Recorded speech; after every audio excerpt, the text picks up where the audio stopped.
This is anterior view of tibia and posterior view of tibia showing the attachments. Let's discuss attachment on the medial condyle of tibia. The posterior surface of medial condyle of tibia give insertion to semimembranosus muscle. Anterior surface of the lateral condyle of tibia give attachment to iliotibial tract. Upper 2/3 part of the lateral surface of the tibia give attachment to tibialis anterior muscle. Tibialis anterior muscle originates from the upper 2/3 part of the lateral surface of the tibia. Upper part of the medial surface of the tibia give insertion to 3 muscles from before backward: sartorius, gracilis and semitennosus. These 3 muscles are also called gyro muscles. Tibial tuberosity give attachment to patellar ligament.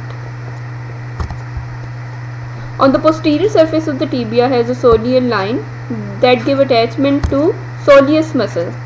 The area above the soleal line is triangular in shape. It give insertion to popliteus muscle. The area below the soleal line has a vertical ridge in the center, which divides the lower area into medial part and lateral part.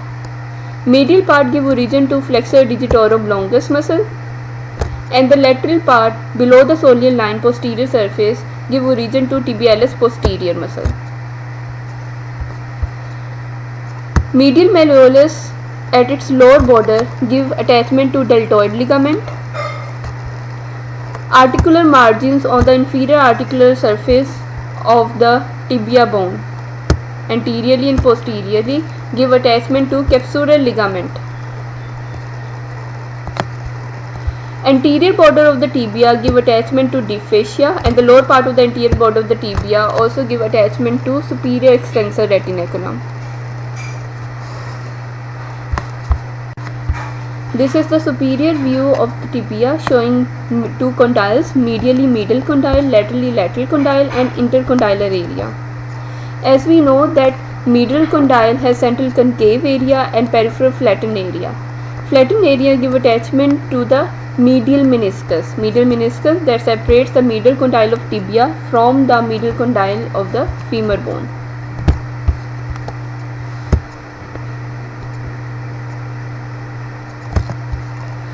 Lateral condyle of the tibia also on its peripheral part give attachment to lateral meniscus.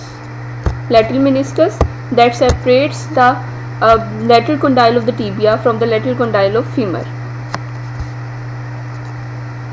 As we can see attachments on the intercondylar area when we move from before backward, anterior to posteriorly.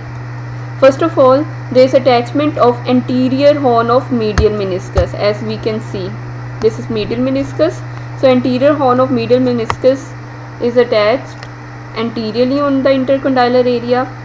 Then comes anterior cruciate ligament. Then comes anterior horn of lateral meniscus. Posterior to the anterior horn of the lateral meniscus comes posterior horn of the lateral meniscus. Posterior to it comes posterior horn of medial meniscus, and posteriorly on smooth area it give attachment to posterior cruciate ligament.